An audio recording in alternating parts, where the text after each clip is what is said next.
Alright, so I think the strange thing about things ready to go though. So hello everybody, back is ZardX here, back at it again to give y'all another very exciting podcast episode. That'd be my ZardCast episode 57.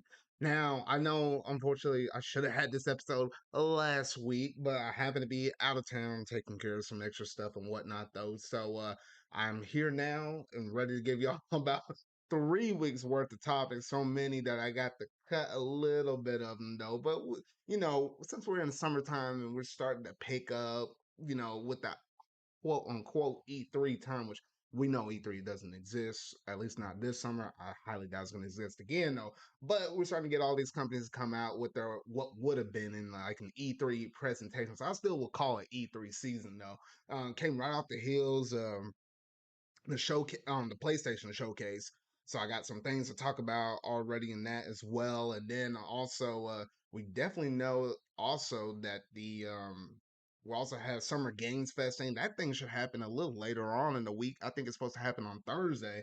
And then turn around and almost a week from now we have the Xbox showcase though. So I didn't necessarily have those up in my topic points. Well, PlayStation Showcase I did have up in there. The other two being Summer Game Fest as well as the Xbox presentation. I didn't actually have them up in there, but I'll squeeze some predictions out there whenever it seems most appropriate for that. Since I'm already here talking to y'all and whatnot, though, so I might as well get my thoughts and 2 cents on that, though. But then got a lot of other handful of other topics to go through and discuss as well. So we should be in for a good time, though. But overall, this week it's been pretty solid, been pretty good, though. But a lot has happened, so we might as well go ahead and jump up in it though. So without any further ado, let's go ahead and jump straight up into that pop culture segment.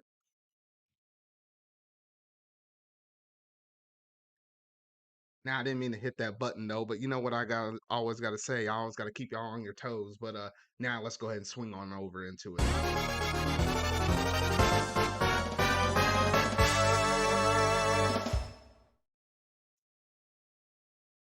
All right, so right off the bat, we gotta talk about there's been some Marvel stuff that I gotta go through and discuss right up in here though, because apparently we managed to get the brand new release dates for Loki season 2 as well as Echo over here. And it was kind of interesting how they kind of just dropped these out of nowhere.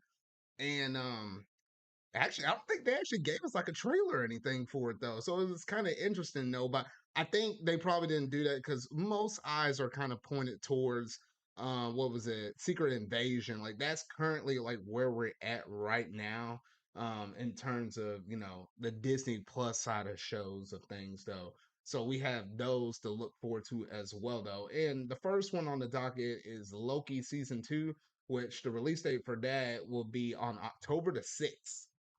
So not too much further because literally later on this month we'll have Secret Invasion, and then it'll be a decent amount of time until we can get to October where we get that Loki season 2. Because man, and the whole thing that they kind of got started with Loki in the multiverse, I will stand by it that I think Loki, in terms of all the Disney Plus shows, I think it's one of the best ones out there. Though we had some other really good, interesting ones along the way, though, but I think that one's probably my number one favorite. So I'm very curious to see where they're going to pick up with this season 2, considering the way how season 1 ended and what we kind of know about the multiverse right now with Marvel, though. So yeah, we have that to look forward to. And then a little later on in November, so literally not even a full, oh, well, it's like a month and then some days, but on November 29th, they're just going to drop all the Echo episodes of Echo, which is interesting because Echo was like one of these sort of kind of antagonists that we had within the Hawkeye series. And it's interesting how she's getting her own kind of show. I'm like, that was kind of one that's kind of out there for me. Kind of like how Agatha from WandaVision's having her own series. Like those are kind of the ones that are out there, and I'm kind of curious to see how they can come back into the fold though. But it's interesting the fact that yes, this one we're just gonna get all the episodes dropped out at once. Usually they do it from week to week and drop them out, like Loki season 2. That's how it's gonna be. But the fact they're dropping all the episodes out, I was like, okay, I guess they're just trying to experiment around and see, what could work, whether the episodic way or just dropping them all out Netflix style way though. But I prefer episodic. It allows me to talk about some things because if you were to drop all of them out, goodness, spoilers and whatnot, though, if something had to be really big or something really crazy. But I don't think the stuff or that's going to be provided with an Echo is going to be out there crazy or anything like that. Maybe that's the reason why they decided not to do episodic and to drop all the episodes. That's just my kind of thinking about it. Just speaking from the MCU side of things, though. But I think that's pretty much all I have to say on that topic right there. Really excited to look forward to actually watching these and basically back to back months though. So can't wait for that to come out though. And then now we got to talk about some meat and potatoes because Spider-Man Across the Spider-Verse. I went to see this movie in theaters. And I didn't actually get to watch Across the Spider-Verse, or not Across the Spider-Verse, my bad. Into the Spider-Verse, the first movie. I didn't actually see that one in theaters. I waited until that came out on DVD. And then I still found out to be a really good movie though. But based upon the success on that first movie, I was like, I can't wait on this one. I got to go and see it in the theaters though. I saw it on Friday night, and whole shoot, that man, oh my gosh, this was freaking phenomenal. Oh my goodness, man, because I was like, there's something about this movie in particular where I was just sitting there and I'm like, I, and obviously I won't be talking about spoilers. I probably should let that out there first. I'm not gonna talk about spoilers. This is gonna be the overall experience and just my experience in the theater and whatnot though. But I kid you not. I felt like the movie, the only thing I felt like that might have been a slight negative, and there was hardly any negatives up in this movie though. My only slight negative was I felt like the pacing was going a little too fast at first. And I think a lot of people, in the general consensus, that's what probably a lot of people felt. But I told myself within that first 10 to 15 minutes of the movie, I was like, wait, just take a step back, let me just appreciate all of this stuff because the fight scenes were really cool. And if anything, with this animation style, it's always like it feels super. It feels really strong to like a comic book kind of feel. So that's one thing I always really appreciated with this movie, with the aesthetic that they always kind of go for though. But even though it was a little fast, I took a back seat, went along with the ride, and then naturally it just kind of gelled all together, and I just got used to it. It's just the way how it was though. But the overarching story of what they said and told up in this story, and the relationship between Miles and Gwen, and obviously you have all these other different Spider-Man, a lot more Spider-Mans than what we saw in the first movie come up in here though. It's just really interesting. Obviously, some characters that we saw in the first movie, they obviously make their return in this movie though, and you got to see how they kind of went through life and stuff. It was kind of nice like that. The Easter eggs, or like the references, there was plenty of them in here. If you knew anything from your animated Spider-Mans from back in the day to obviously like anything that we've been kind of getting more recently in modern era with those Spider-Mans and stuff like that. And there was even some references in there. I was like, wait a minute. I certainly did not expect that. I won't say what it is, so I won't give it away though. But you'll know what I'm talking about, or if you already watched the movie, you already know what I'm talking about though. So some crazy things that kind of tie a lot of different things together though. But it was really nice and interesting seeing all of that stuff kind of play out though. And then I will also say that in terms of the antagonist in this movie, at first I thought he was kind of lame, but as the movie kind of went on and he kind of showed his motivations, why he what he was doing, and the ties to actually what actually happened in the first movie, I was like, what the heck? And this character got a little more interesting as the movie kind of progressed along. But yeah, definitely there was like it was like the tale of two halves with that villain though. And then seeing all, and I could tell there was some tensions with some of the Spider-Mans up in there. And I was like, ooh, I could tell and see what it was going through. But it definitely hit you with some emotions in this movie, though. And I always love Miles, the character, like that, because the fact that he has that black and Hispanic backgrounds and whatnot, though. At least for me personally, being a black man and stuff like that, there's a lot of things that I could look at in this movie and easily relate to with Miles and his situation, along with a lot of different people out there out there in the community, though, both basically the black side and also on the Hispanic side, 'cause it reflects kind of both. I feel like very solidly. And I was like, man, I was like, the things he had to go through in this movie, like, whole shoot. And then by the time we went from the start to the finish of the movie, mind you, this is basically a part one, two different parts for this movie. Like, we got part one, that came out this year, 2023, and the next one is coming out in 2024. So I was like, what? I was like, man. And by the time we got to the end point, it just seems like the way how they set it up, it's just gonna be nothing but climax. Like, you know how you have your, like, what, your starting point, your intro and stuff like that. You have your rise in action, climax, and then your resolve or your conclusion. I just feel like that whole second movie would be nothing but climax action. Like, there's probably not gonna be very little low points because you have most of your kind of lowish points throughout this first part of the movie, though. And this movie was like, what, 2 hours and 20 minutes of a runtime, or nothing like that. For those wondering, no, there's not like an end credit kind of thing like what you have some, or mid credit, end credit scene that you have in most MCU movies. No, it's not like that. So don't worry about that if you were kind of wondering about that. But I feel like the second movie, when we finally get it and we get to watch that in theaters or DVD or whatever way you want to watch it, stream it. Um, I feel like there's not going to be very hardly any low points up in this movie and stuff like that. So I'm like the action, the solid, the choreographed fights, like it was top notch. I could see why it got delayed several times, obviously once you factor in COVID and all of this stuff as well, because I imagine we would have had this movie way sooner had it not been for, world events and stuff like that happening, though. But honestly, it is really cool, and I just love the animation and stuff like that. You can tell there was a lot of care and a lot of time put up into these choreographed fight scenes and stuff like that, just web swinging around and all the different Spider-Mans that were on the screen at one given point. I was like, you didn't even want to get started on counting all those things. Like, I know there was like at least somewhere in the range, like at one point there might have been like almost, I felt like 100 Spider-Mans up on that screen. And when you're watching the big screen in theaters, man, that was just a lot going on though. I was like, oh shoot. But I think that's honestly all I could say on this movie right now without going into spoiler territory. I really want to, because there's a lot of good stuff up in this movie though. But I'll leave it up to y'all to actually take the time out to go and watch that. I'm literally, this movie was so good. I'm actually considering going back and buying the first movie because I still thought the first movie was pretty good.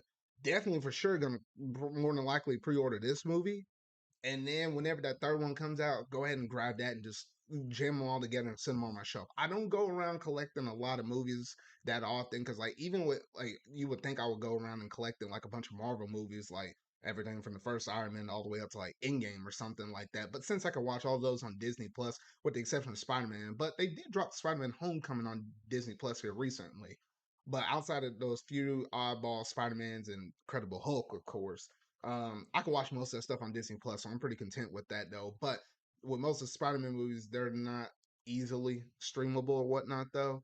So I'm thinking about just going ahead and getting these three and just sitting them on my shelf because, like, I have those three movies. I also have most of the video game adaptation ones. I started going through and getting that. So I got Detective Pikachu, and I got both the Sonic movies, and I got the Mario movie pre-order. Which, speaking of the Mario movie one, that one had some high success. It even beat out Frozen 2 as the highest grossing animated movie of all time. So it's up there, and it's basically be the top of the elite though. But I heard that some people are actually getting that movie early. That's why it's been shipping some copies out. I checked my mailbox and I was like, bro, of course I don't get it early though. But that those thoughts aside, yes, I think I'm gonna go ahead and get this whole trilogy of animated Spider-Man movies featuring Miles Morales up in it though. So honestly, some really good stuff right there. And I can't say much more than that though. If you're on the fence about watching this movie, I say sit down and just go and watch it in theaters. It is definitely worth the time. Like, I didn't even talk about mostly my theater experience. 'Cause my theater experience, it was wild. A lot of people were laughing when they mentioned some funny jokes and stuff like that. If there was a sick action sequence, they're like, "Ooh!" Like my audience was feeling it. Like everybody was kind of feeding off of each other, which you normally don't get that a whole bunch in most movies, other than Marvel movies, though. But this one was kind of, with it being Spider-Man and stuff like that. People love themselves some Spider-Man and whatnot, though. I do too. It's like one of my second favorite heroes after Iron Man, though. But yeah, so honestly, really good, solid movie. Can't say no more than that. And honestly, just go out and watch it. Take my advice. It's like, what, 90 something on Metacritic right now. So I'm like, oh shoot, just some good top notch story writing, animated goodness right there. You just can't beat it. You just can't beat it though. But yeah, so I think that's pretty much gonna do it in terms of most of the pop culture segment stuff, which was primarily a Marvel segment and whatnot, though. So I'll leave it at that. I'll leave it at that. All right. So without any further ado, let's go ahead and jump straight up into that gaming news.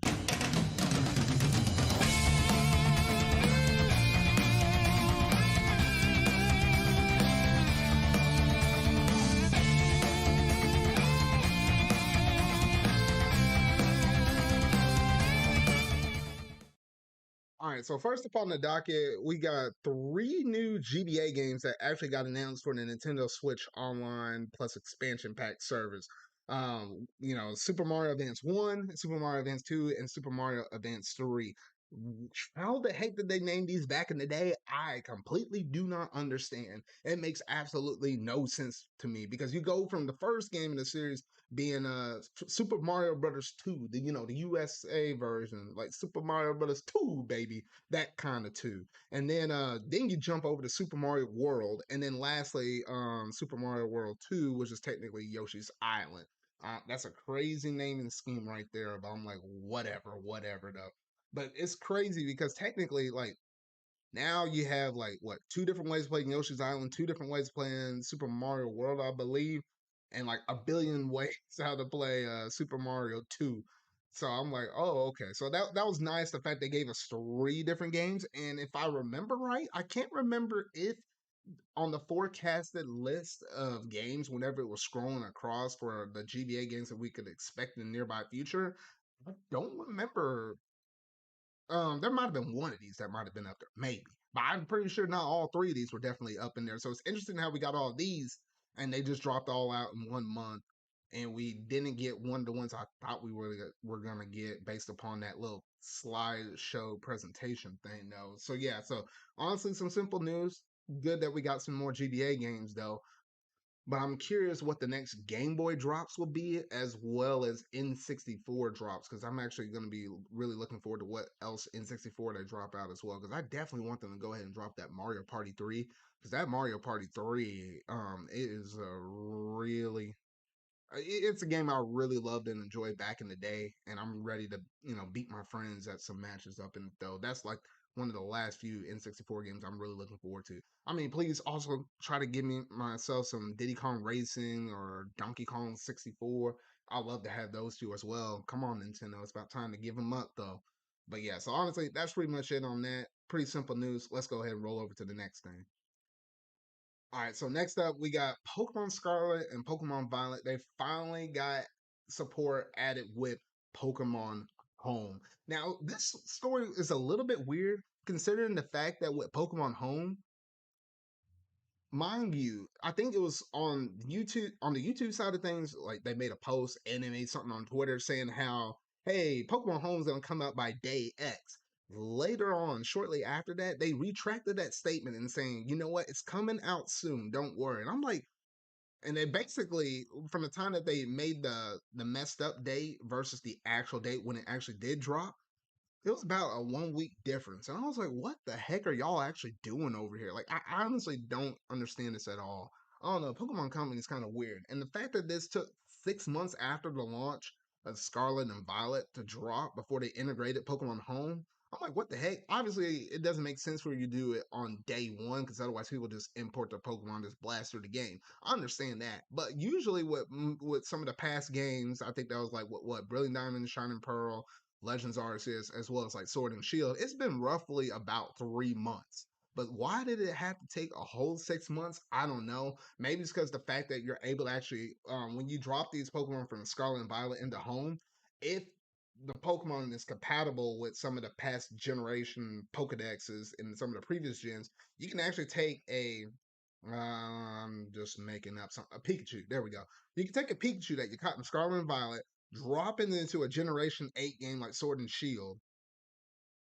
And normally you're not so I mean not well, hold on, back it up. You can take that Pikachu and put it in the home, right? Normally all you can do is take that Pikachu and put it back in the home.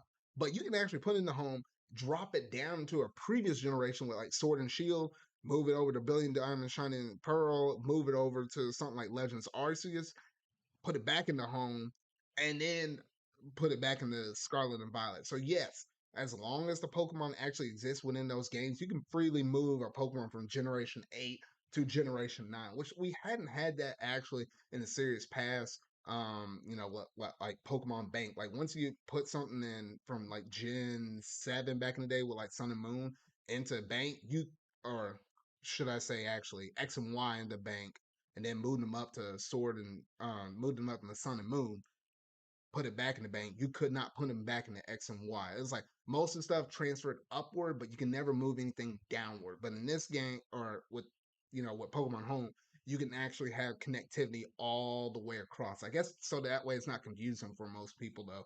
So it's interesting how they managed to do this though, but weird with why it took so long and these weird statements and stuff like that though. So honestly, I'm excited that this finally came out. So now I can go ahead and try to finish up my national decks again because I had it complete before Scarlet and Violet dropped. Now that they dropped, I put most of my Pokemon up in there. So now I have every single one in the national decks all the way except for four legendaries that you can, it's like the four special legendaries you can get in Scarlet and Violet, Myriadon, and I think that's it. So it's between those four and that one.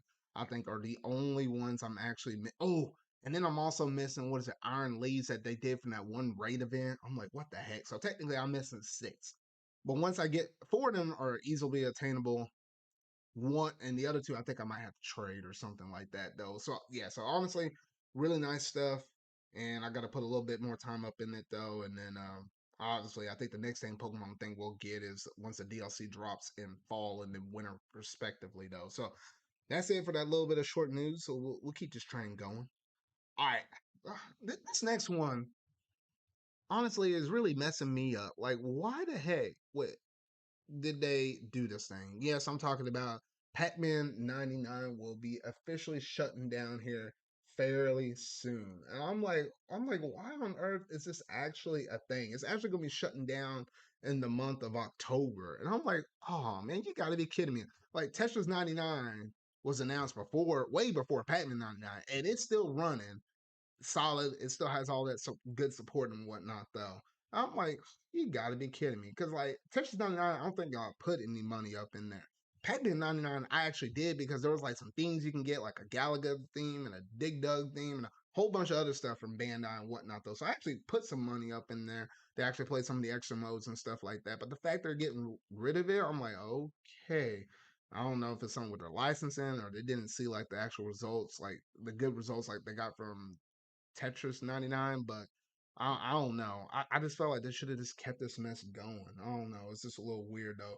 But yeah, so if you want to still be able to experience this, you can go ahead and download it. If you download it and it's attached to your actual eShop account, you'll still have access to playing the game. You just won't be able to do that Pac-Man 99 mode, online with people, but you'll still be able to, like, if you bought in the DLC and stuff like that, where you're able to do some of those single player options, you'll still have access to all of that. So you can go up in there and buy that stuff if you want, or use your pre-existing stuff, and you'll still be able to play the game like that. Just not the big online 99 mode with other people online though. So yeah, a little bit unfortunate that that happened to be a thing though. But come on, Nintendo, like that's just pretty messed up.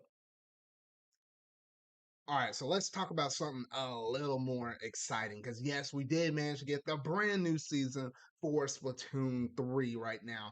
And man, I will say this is definitely the season for me. And I'm not just only saying that because I'm a heavy Splatling main, because we finally got a new Splatling kit that's better than having a sub weapon being a stupid old sprinkler. Because I did not like that, especially with the wave beacon or whatnot. Though I was like, it's okay, it's all right.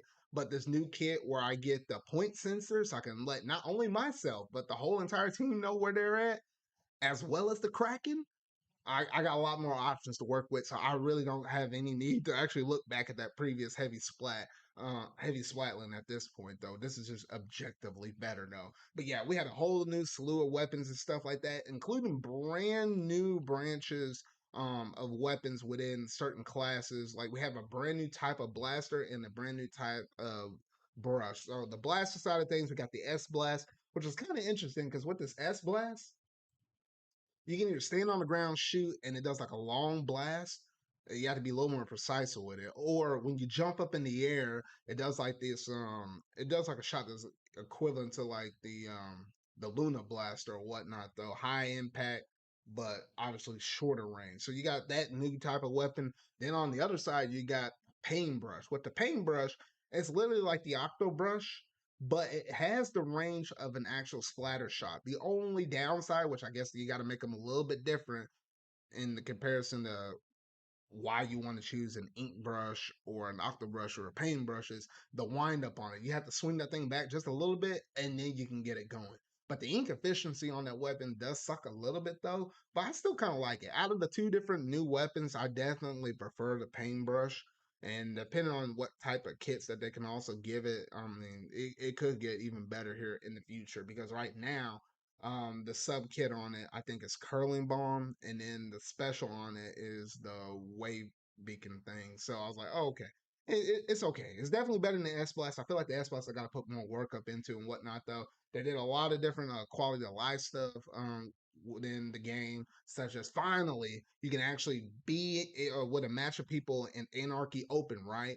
And instead of actually having to back out of the room, reform it basically in order for you to kind of have different people switch out the weapons. You can actually change weapon and continue like what you were able to do in Turf War and rank X. Like what the heck? That been needed to be a thing though. So I'm like, oh thank goodness. I was like, finally we got that, that new quality of life thing added up in there. Obviously, we have a brand new salmon run and stuff that's coming as well, though. And I think the biggest brand new thing as well that was up in here, besides all of your patch balances and all that stuff, though, is the fact they're adding challenge mode up in the mix, though. Because with the challenge mode, it's actually interesting the fact that we're having that added up in here. Because originally I thought they're going to put standard old league battles, but I always knew they were going to do something weird or unique with this thing, though. But with the challenge mode thing, they're actually going up in here and adding different challenges. Like you can have different Trizukas matches. You can have matches where you just like shooting a bunch of Trizukas. You can have a match where it's like everybody jumps significantly higher than normal though, or like a match where it's like what you would normally do in what you normally do in Salmon Run, where it's like misty, cloudy, all of that kind of stuff, foggy. Now you can actually do that, do a match like that in an actual. It could be a turf war, or it could be maybe a ranked mode. I'm not sure. I can't remember what they might have showed off in that little trailer showcase right there, though. But they're all having these interesting, unique twists right now. So far, all they did was a turf war with just using the brand new stages, which was kind of boring. But the next one on the docket is the Trizuka one, so I definitely will go a few rounds up in that with my squad and try to get have some good old fun time and whatnot. Though the only downside to all of this mess is the fact that you can only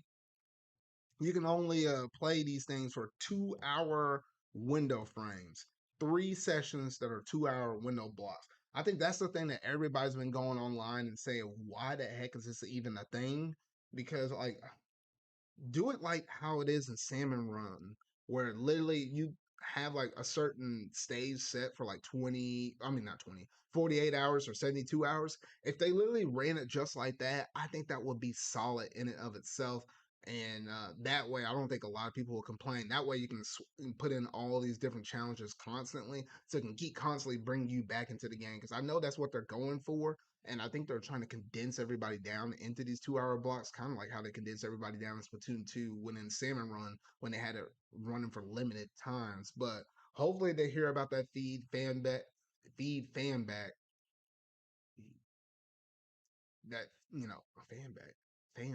What the fan feedback. There we go. But yeah, that fan feedback. Hopefully they hear a lot of stuff on that. So hopefully maybe they'll change it within a brand new season here in the future or something like that. Hopefully we don't have to wait too long like some of the other quality of life stuff.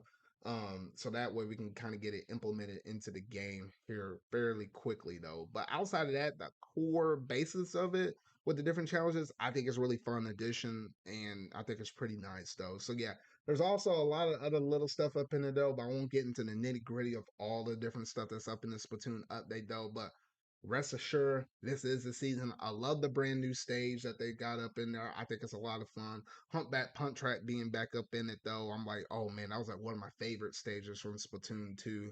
So yeah, honestly, some really good stuff right there though. So I can't say much more than that though, but I think it's really good though. Now, this interesting thing, okay, now we got a real story to talk about because I have no idea why this thing randomly dropped when I was playing a little bit of, what was it? I think I was playing a little bit of Splatoon or something like that. And then one of my good boys, Yoshi, was like, "Hey, they actually announced this game." I was like, "What the heck?" I checked my, I checked my Twitter phone, and I was like, oh my gosh, they actually done did it." But yes, everybody 1-2 Switch is coming out here fairly soon in the month of June. It's literally like at the very tail end of the month they dropped this out.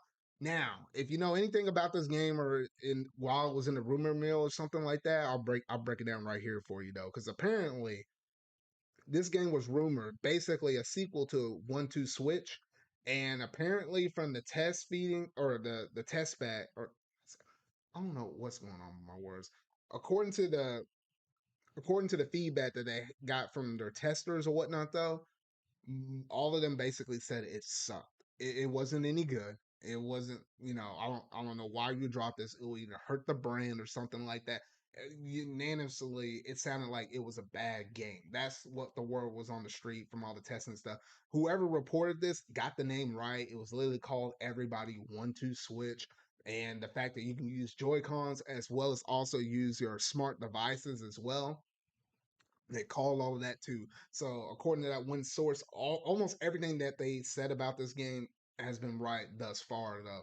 So it's interesting. Now the real kicker about this thing is the fact that Nintendo tweeted about it, but did not drop anything about the game itself. No trailer, no information, no nothing. And that is my big red flag where maybe they're not feeling confident enough with this title, so that's why they went ahead and just announced it. You can actually pre-order the thing right now, whether digitally or physically, on the eShop or at various retailers right now. And that's your red flag right there, because Nintendo, they're not the ones that actually say, go ahead and buy and pre-order this game right now without seeing any information on the game itself. Mind you, this is a first party IP.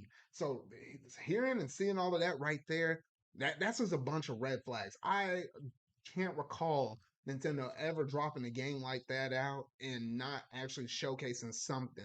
Like you can't even really go through and see like screenshots of like the actual game itself though. So it's gonna be a very interesting time when that game actually does drop for the Nintendo Switch. 'Cause I know there's gonna be some people that are more than likely gonna report on it and stuff like that though. I feel like the only fun you're gonna have with this game is if and only if you manage to actually have like a group of people around, and then maybe you're actually partying, so you're actually getting a little more fun out of it than probably what you actually normally should have, though. But I feel like that might be the only way how you're gonna get some kind of enjoyment out of that. It's like literally in an actual crazy wild party session, though. So yeah, so honestly, really strange, really weird. It comes out June 30th. And then it was just some weird oddball stuff. Like this was also announced in the middle of the night too, so even weirder at that though. But also they did manage to announce that yes, there's gonna be some new Joy-Con colors that you're gonna be able to buy as well. So like they're like the pastel colors, kind of similar to the pastel colors that you got with the Animal Crossing New Horizon colors. Like that green pastel, that's what it is for these new Joy-Con colors. So you got like a purple, a green, a pink, and a yellow pastel colors though. So I think those are going to drop at the same time as everybody's 1-2 Switch drops on that June 30th though. But it's kind of interesting how Nintendo is deciding to put out this title for everybody 1-2 Switch now, because literally at the point we're at right now in the Switch's life, we just came right off the heels of Tears of the Kingdom, a big, massive game. And I'll talk about that here in just a bit though. But coming off of that big, massive game, and then when we're looking at the forecast for the rest of the year, the only things we knew before this game was actually announced was Pikmin 4 that's coming out in July. Now technically they're dropping everybody 1-2 Switch in the month of June. So Taylor, we got a game for June and we got a game for July. but that's basically it. We still don't know anything else beyond Pikmin 4 in July. Now, if they were thinking that this game is that bad, or Nintendo views it as a game that bad or whatnot, though, and they're still trying to drop this thing out, it makes me think maybe they don't have a lot of stuff in the pipeline right now to where they kind of need some stuff to kind of fill in some voids, because maybe they are truly trying to transition over into the next generation console, which that's why I really feel where it is right now, because I did make some videos on my channel talking about, what's after Pikmin 4. It's kind of like an omen. I can kind of get this feeling already. I don't think we're gonna get a Nintendo June Direct or anything like that, so I kind of got a feeling from Nintendo that they're not gonna do anything in terms of like what we normally have with a traditional direct, big time direct that's normally around the E3-ish time. Though I feel like at best we might get a partner showcase or something like that. So that's where I'm thinking, or at least where my mindset is right now, though. So the fact they put this game out right now, I can kind of tell. I'm like, they're just trying to push and get everything out of the pipeline and almost trying to prepare what they kind of got next going into 2024. I do really feel like the new console will drop out in 2024 at some point, whether that's like a springy summertime or traditional holiday season. We'll have to wait and see on that, though. But very interesting how they kind of drop this game out of nowhere. Now we got some numbers to report on Legend of Zelda Tears of the Kingdom. Yes, I myself managed to put about 55 hours up into the game, about knocked out all the four regions where you normally go to, like the volcano area, the desert area with the Gerudo and stuff like that. Like I managed to knock all four of those out. So I feel like I'm getting close to the end game with me personally going through and playing through this game, having a blast going through it though. But Nintendo managed to actually report on some numbers, and crazy enough, this game has done so good that it's comparable to some Pokemon level numbers, because that's truly saying something, because you know how big the Pokemon franchise is with their brand, with it, being like one of the biggest brands in the world right there. But yes, The Legend of Zelda Tears of the Kingdom managed to sell over 10 million copies in the first 3 days. The last time we had a game that did that good was back with Scarlet and Violet, when it sold over 10 million copies in its first 3 days. So, whole shoot, for the longest time, a lot of people been kind of debating on whether or not could Tears of the Kingdom outsell its predecessor, with it being Breath of the Wild. Since Breath of the Wild has been available for everybody to buy on their Switch for the whole entirety of the Switch, it's a little north of 30 million copies right now. A lot of people have been wondering, can it do it? In the first 3 days, it managed to get a third of all of those sales. So I think it's possible. But according to time past in the history and whatnot, though, usually with most sequel things, like when you go from Ocarina of Time to Majora's Mask, and maybe you might have looked at some other games that came out on the same console or whatnot, though.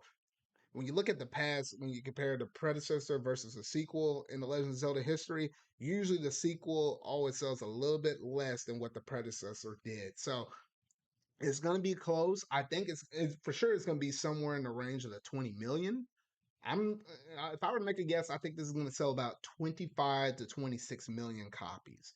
I think that's where it's going to kind of be at right now, just with the spread of word of mouth, the crazy things you can do with ultra handing abilities, being able to craft and make different things in the world that helps with your traversal or the combat abilities and fighting and stuff like that. I think that's going to be the main driver. It's going to get pretty close to Breath of the Wild, but I don't think it's going to completely surpass Breath of the Wild, though, because when this game dropped out, if you check like the top 10 in the Nintendo eShop, it actually managed to raise not only was this game selling good, by in comparison, when people bought this game, they actually managed to tick up Breath of the Wild. Breath of the Wild managed to go back up into the top five. So maybe people are trying to, complete the set or see where the first game came from. It brought that up. It brought Mario Kart 8 Deluxe up back to a number two spot like that. So yeah, so just by having one of these IPs doing that good, it just helped bolster the rest of the lineup, though, especially considering how Nintendo has those Nintendo Online vouchers, so you can use it to buy Tears of the Kingdom, which then technically makes it a $50 game, because it's $100 to get a voucher with two tickets. So by extension, you're making this game $50 and whatever other game you're buying with it $50. So if you buy Tears of the Kingdom and Pikmin 4 with it, then technically you're saving $30 between those two games. So maybe that's also the other reason why it's been kind of driving up all the different sales of some of the other games as well, though. So Honestly, some really good sales statistics from Tears of the Kingdom, and honestly, this game's phenomenal. It's crazy how Nintendo kind of redefine how you handle an open world game, and then by extension they drop out its sequel, and then it makes that game that was like a defining game for the video game landscape, and makes that game look like a tech demo. So I'm like, oh shoot, they just outdid their own selves. This is kind of crazy when you sit down and think about all of that though. But yeah, so honestly, that was some really good stuff right there. So I think that's all I had to say on Tears of the Kingdom. Now we can go ahead and talk about some PlayStation, statistics and some numbers that they kind of gave out to us here fairly recently, though. So I'm going to go ahead and pull that up right now, though. So Sony managed to actually have 14.1 million subscribers to the PlayStation Extra or Premium tier. PSVR 2 was selling about 8% over PSVR 2 in the last 6 weeks from launch, nearing about it's about almost at 600,000 units sold right now. Spider-Man Remaster sold like 1.5 million on PC, and The Last of Us Part 1 was at like 368,000. And then the big kicker I want to really focus on right here is the fact that Sony said now they're trying to cover every major genre, plans 2 or more major releases a year. And that right there is really interesting to me because I feel like with all the studios that Sony has, I feel like it should be more than just 2 games per year, and obviously that's probably like a minimum. They could technically drop 3 out, maybe pushing it would be 4, but at a bare minimum, it seems like they're trying to shoot with 2. And that's where I'm kind of a little bit upset because I wish the output was a little bit more than just 2 games a year from the first party studios. Because like literally, if you look at like a Nintendo, let's just look at Nintendo what they dropped out this year. Because like you can go back in January. January they dropped Fire Emblem Engage. February, that was the Kirby remake from Kirby's Return to Dream World. Then March, I don't believe there was anything in March or April, unless something was, and something's kind of slipping my mind though. And then obviously May, you had Tears of the Kingdom, and then now we know in June you're technically gonna have everybody want to switch, and then also in what was it in July, then you have Pikmin 4. That's like 5 games I already mentioned off the top of my head. When in this first half of the year, Nintendo at least at this rate was averaging almost a game per month though. So that's kind of crazy when you sit down and think about that, and then you look at PlayStation over here and saying how we're just going to shoot for at least 2 games a year. I don't know. But I think that's really coming down to the point of where we're at within the video game landscape is the fact that when they're putting these huge budgets, like games that almost have like $100 million budget up in there, they're putting so much money up in this game where literally if a game were to tank or something like that, that can hit a company so hard where it might be pretty hard for them to kind of go back and bounce back from. So obviously they're taking the extra time, make sure it reviews good, doing all these internal reviews and things of that nature. They'll make sure that these games are going to do good on the Metacritic, so that way when critics review it, that way it can put a good word of mouth out there, so it encourages the large fan bases as well as the general public out there to go out there and actually buy these games. So where we're kind of at right now, and obviously the development cycle and stuff like that for these games coming out, it's just taking so much longer for companies to be able to make games and put them out. So we're kind of hitting like a really high ceiling cap, and I think that's the reason why they're saying they're shooting for basically 2 games per year. So I'm like, it is a little bit unfortunate that that's just kind of the landscape where we're at right now, though. But it kind of makes sense where we're currently sitting at, and the only reason why Nintendo's able to pump out that many is because they don't prioritize graphics like that, so they're able to actually drop out all these fun experiences with all these different games and their different IPs and stuff like that. And I think that's the other reason why we're kind of getting an acquisition war as well, because they kind of know it's taking so much longer. But if I had all of these different studios making all these different games, then maybe kind of like how Xbox kind of wants to be in this position as well, where they can drop out a game every quarter. That's what they're shooting for. Sony's shooting for at least 2 big ones every year. So that's just currently where we're at right now. That's just where we're at, though. But yeah, so honestly, that's pretty much it in terms of that PlayStation stuff. So we'll go ahead and move over to the next PlayStation thing because yes, we did manage to get the PlayStation Showcase, and that finally managed to drop out this or within the past week. And I literally already made a video over this, kind of talking about my honest thoughts over what I kind of expected to see up in this presentation and what we got and how I was kind of feeling overall. I was just kind of feeling pretty mixed on the presentation. And I think a lot of people out there was. Mind you, I'm not no Sony pony. I ain't no Sony fanboy or nothing like that. I just like playing some good games from quality studios such as like Insomniac Games because like they're literally like one of my favorite studios within the PlayStation Studios thing. Literally, they were only acquired in like what was it like 2019 or something like that. I'm just kind of alluding to a video I have here in the future though on my channel though. But regardless, if you weren't a big Spider-Man fan, when they finally showcased off that Spider-Man 2 gameplay, I feel like most of their other first party stuff, yes, they announced a couple of their live service games and whatnot though, but literally one of them was like a PNG of some kind of image, and they really didn't give us any more information beyond that. It was like go to this link to find out more. It's just things like that. I was like, what the heck? I was like, I don't know. So from a first party standpoint, it honestly really sucked a whole bunch. Third party wise, it was pretty solid for the most part. There was a lot of games we already kind of knew about, some crazy games that we didn't know about, like that Square Enix one that's literally like a rip off of like the Splatoon or whatnot though, with them like shooting around a bunch of foam and stuff like that. You had some weird stuff like that out there though.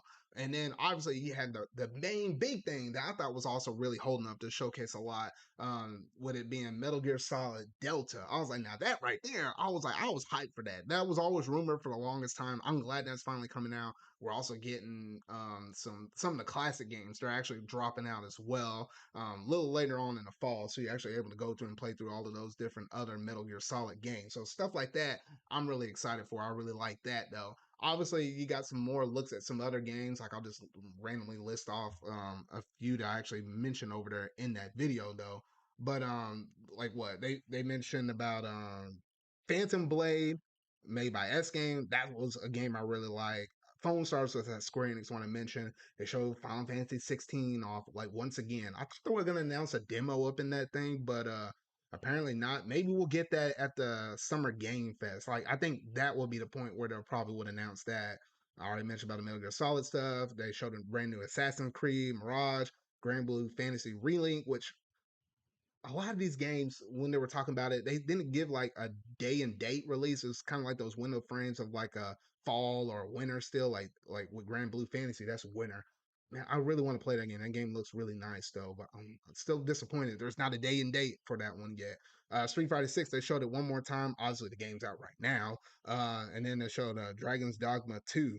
And so yeah, so that was just like some examples of some third parties, but there was a whole bunch of other indie games up in there as well though. But those were the ones that kind of stood out, at least for me, the most. And there was a handful of other stuff as well. He also talked about VR stuff as well, which honestly, since the launch of the VR, mm, I felt like, you had your original core people, like I just talked about those numbers right there. You had like a handful of people that managed to buy that system out at launch. Literally, it was like nearing 600,000 that of people that managed to buy that kit or VR kit right now though. But outside of those people right there, I feel like there's not been like a lot of big drive for them to keep going on. Um, and keep that maintained hype for that VR system right there. It's just not really there. And I thought at least with a PlayStation Showcase, they will manage to actually give that to us and actually give you a reason why to pick up PSVR 2. They did announce like Five Nights at Freddy's, Beat Saber, Resident Evil for PS4 VR 2, which is now in development. Got some stuff like that though. But I mean, outside of that, there wasn't like a whole bunch of other titles. There was a few other ones, but those are like some of the most notable ones, at least in my eyes, and probably in a lot of other people's minds, though. I mean, Beat Saber is the only thing I actually managed to play out. I think it was maybe on the Oculus Quest in like some mall somewhere, though. So if you have a VR2 headset, that's the one I can actually recommend. That game is actually pretty good, though. But I mean, outside of that, there's not like a lot of main driving force to buy a PSVR2. I heard the tech up in there is really good, but I mean, shoot, I still don't think it's worth it. I mean, that's basically a pretty big buyout in terms of having someone to invest the money to buy a PlayStation 6. I said six. PlayStation 5, which is like $500 or $400. Then turn around and buy this headset, which is another $550. Man, and you're talking about almost like $1,000 getting to the game. I was like, that's just crazy right there. Now, the one thing I didn't expect for them to announce was some hardware stuff up in this thing because they did manage to talk about. They had this Project Q that was announced, which is a rumor thing where you're able to play your PlayStation 5 games, stream to your device like that. And I'm like, apparently from the talks of things, it's like a 4 hour battery life or whatnot. Though I thought for a lot of people were kind of freaking out, like, oh, it should be more than that. I don't know. For me personally, it's kind of fine if I were to get one, but I'm clearly not. I'm gonna be getting a different device that's actually still gonna be allowing me to do that though, and a whole lot of other stuff though. So yeah, I'm not getting that. I'm not getting that Project Q thing though. But it's just interesting how they're dropping out that device, and I feel like for most people, they're probably not gonna get this. You're gonna get a handful of people that are Sony fans that probably will jump in and get this though. But I feel like for most people, I don't feel like there's gonna be like a large need for it for a lot of people. I mean, it does solve some issues for some if they just want a dedicated device purely for it that's from Sony themselves if they want to play like games in bed or something like that. But at least with you streaming these games and whatnot though, and the quality of that, I mean, you might as well just play that thing locally at that point though. Then they also announced some earbuds. I was like, okay, whatever. And then obviously I already talked to you about those first party games. Spider-Man 2's gameplay looked really promising. A little weird how some people kind of jumped on Insomniac and it was like I was like, man, this game doesn't look like, up to snuff like what we kind of expected it to be. And then they literally had to come out with a statement saying, "Hey, this was not the final build of the game. This, obviously was a previous build just for the showcase and whatnot, though. So, that's not the end game right there that we're looking at right there. But honestly, that thought aside, I don't know what people are thinking. Some people kind of crazy though. But I mean, that thought aside though, I thought the gameplay was sick. The fact you get to move between Spider-Man as well as Miles Morales and be able to switch between the two and stuff like that. I was like, man, and that Venom suit, that was absolutely wild though. But I went a little further in depth in my video, so you can actually check that out on my channel though. But that's pretty much it in terms of most of my thoughts on the PlayStation Showcase. Had some good stuff in there, but overall, for what they were lacking with their first party things, this made it feel like honestly, this could have been called a state of play. Like literally condense the Spider-Man stuff down a little bit. You probably wouldn't have it running for that long. And then like get rid of some of the fluff with some of the other announcements that you mentioned earlier with some of the third parties or indies or whatnot, have some of the big ones, keep those in there like your Metal Gear Solids and stuff like that. This would have been a really solid state of play. I don't think anybody would complain. But the fact they call it a showcase and the last showcase didn't happen until like what a couple of years ago or whatnot though. I mean, a lot of people really walk away from this thing really disappointed, especially your diehard Sony fans and whatnot though. So yeah, so I think that's pretty much all I have to say on that. And if you want to hear more of my thoughts, you can always go back and watch my PlayStation Showcase wrap up video right there. So honestly, some good stuff, but a little bit of alarming stuff right there, Sony. A little bit alarming though. And then last thing, and I was trying to figure out where to fit this thing at though, but I might as well throw it at the end of the PlayStation thing though. But yes, apparently the Final Fantasy VII Remake Twitter account actually managed to come out and announce that yes, we're hard working at this game though, and development is progressing smoothly and according to plan, and we are currently, and they highlighted this in green, working on nailing down a release date for the game. So I feel like they're getting really close to, being able to actually say something about it though. But the fact that we have Final Fantasy 16 coming out right around the corner, I don't feel like they want to cannibalize on their own sales with with these two big Final Fantasy projects and whatnot though. So I imagine they're gonna go ahead and drop out Final Fantasy 16. Not saying anything about 7 remake with rebirth, not saying anything about it. So what? That'll be June. Leave it alone for the month of June, July, and maybe August. But I think September is when they come out with something, and then go ahead and drop your trailer for that, and then kind of go ahead and start leading with your marketing and stuff up to that release though. So it is kind of interesting how they said that because I feel like they're getting really close with their development where they could show something. This is more so timing and releasing everything out, like what they said on nailing down the release date, because they don't want to cannibalize on their own sales. So that's where I kind of feel like where they're at right now with that game, though. So honestly, that's pretty much it in terms of most of my gaming topics. So a lot of stuff happened. Now that I'm kind of at the end of the gaming topics right now, I might as well go ahead and talk about and discuss some of the things that I think may possibly happen within the Summer Game Fest showcase as well as the Xbox um the Xbox showcase as well. This is like my short little spitball predictions right here though. So at least for the game Summer Game Fest thing, the big thing I think that I might expect from that showcase is there's gonna be a feel like there might be one more thing Square Enix thing that might be there. I don't know how big it will be besides Final Fantasy 16 because I feel like that's probably a given. Well, I'll go ahead and say this: Final Fantasy 16 demo will definitely be there, but something else Square Enix will also be up in that presentation as well. I think that'll be pretty solid though.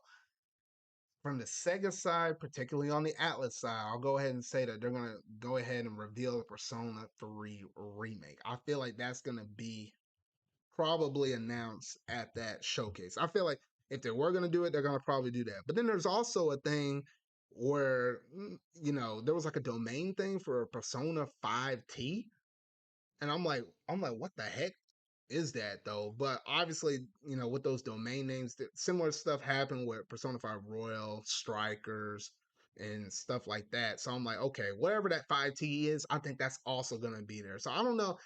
Now that I'm thinking about it, that is pretty bold to have two big Persona things though. But I definitely know for sure between one of those two, something Persona related is gonna happen at that showcase though. So yes, and then maybe if not the Persona 3 thing is not at the Summer Game Fest thing, then maybe the Persona 3 thing pops up in the Xbox showcase, weirdly enough. Because somehow they actually managed to showcase off how, Persona 3, 4, and 5 are also coming to the Xbox, and they managed to have that little thing. So I don't know, maybe Xbox kind of went out there for that one, which would be kind of weird because most fans are kind of associate Persona with PlayStation, but the fact that Xbox trying to, dip their toe in the water and try to, get some of those people over, I mean, we'll see though. But I think something Persona between these two events, something's going to happen. On the Xbox side of things, I think it's almost a foregone conclusion that they're going to showcase our Fable to us. And then obviously we're going to get like the Starfield presentation. And I think that's going to be like a solid half hour of what they're going to try to do like that with that Bethesda game.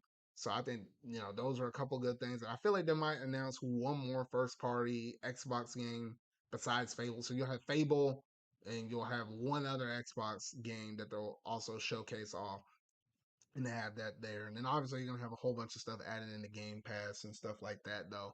But I think those are some of the biggest things I can easily go ahead and point out because the Summer Game Fest one's always weird because they can announce a myriad of different things because it's not like particularly a Nintendo, Sony, or a Microsoft presentation.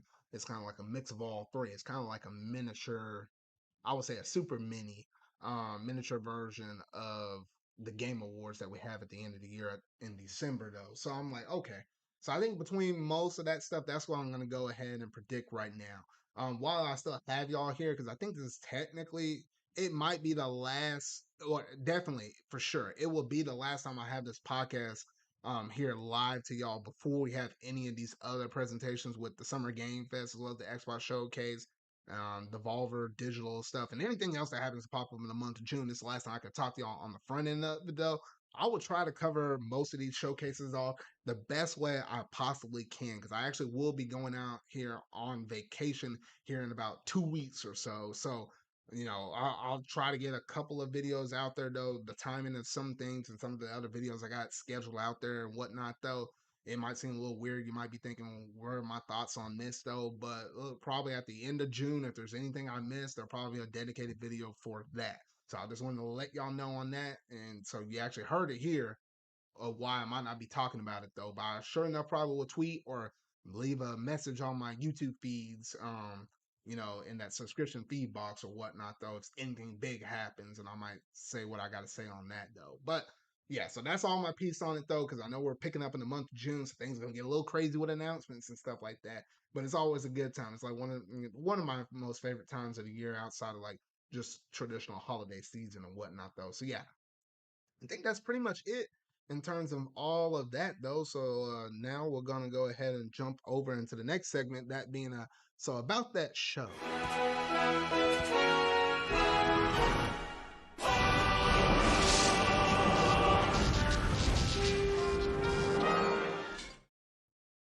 All right, so I felt like shoot, it really honestly has truly been a long time since I was actually able to give y'all any updates on things I've been currently going through and watching. Like I mentioned about some of the movie stuff I've been seeing here recently, like with the Spiderman and stuff like that, though.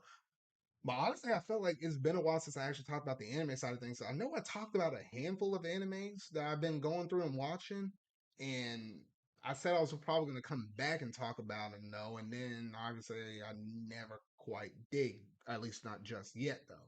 But if memory serves me right, I think I mentioned already about like I was watching Demon Slayer. I think I talked about Hell's Paradise, and I felt like I might have talked about one other show. I felt like maybe I did. Oh, I got a cheat skill in another world and became unrivaled in the real world, something like that. I think those are the three I talked about. Hopefully, I think those are the three I talked about though. But since then, I also managed to go through and watch a handful of other stuff as well. I managed to go through and watch My Home Hero, which is kind of like a this dude gets, or should I say, this dude's daughter got associated with some bad people like in the yakuza or whatnot, and at one point this dude was going to threaten to kill his daughter. So he decided to kill that man, and then now it's like, well, we can't report this to the police because they're just going to find a way to cover it up and still get around to killing them as well. So this dude's doing all these different things to kind of hide this death from the yakuza. Got kind of stirred up into the bunch, and now they got eyes watching them like a hawk and stuff like that. So that's been a really entertaining show to kind of be watching that from week to week. Really like that. A Galaxy Next Door.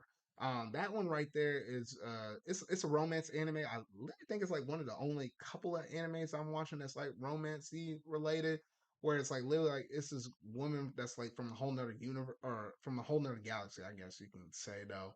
But apparently this dude he was helping her out because this dude actually is like a manga artist or manga author or whatnot though, and apparently she fell over or something like that and was trying to help her out or something like that, and then wound up touching her stinger, which is kind of like a weird tail shaped thing that came out from the side of her lower back or whatnot though. But ultimately it's like a connection thing, like you weren't supposed to do that unless you're actually going to marry her or whatnot though, because she's like a princess from this other world. And then since then their lives have been kind of interconnected, and then slowly but surely they both truly in the sense actually do fall in love with each other, and just kind of seeing that relationship play out. It's a nice wholesome anime. I really do like it though, and I recommend it. It's just some nice stuff right there.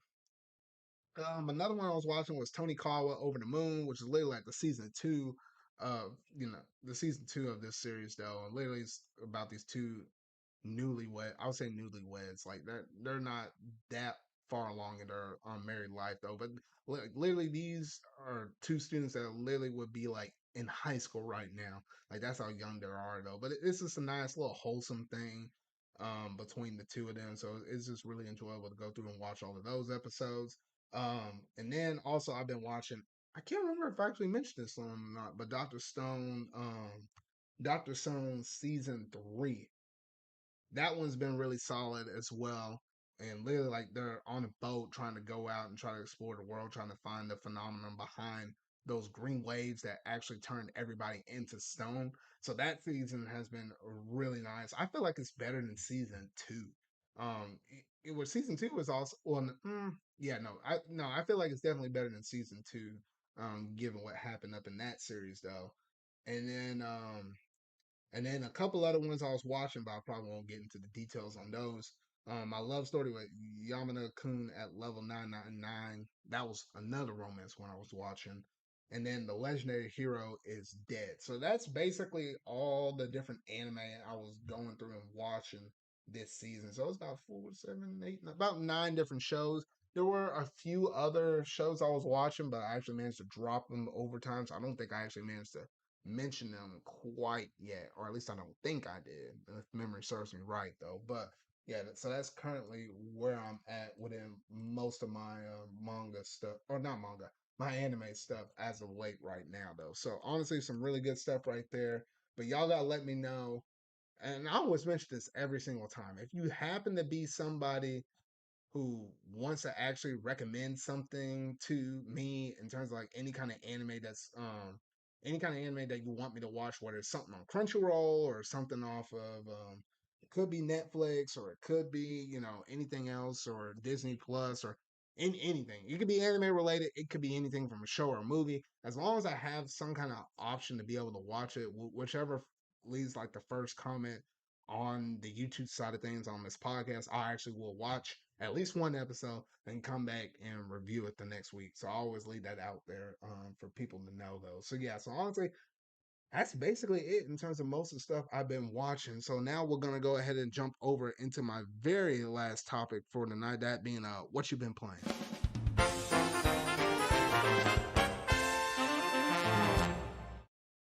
All right, so here lately, for the most part, it's still been quite a bit of, I would say, some Splatooning.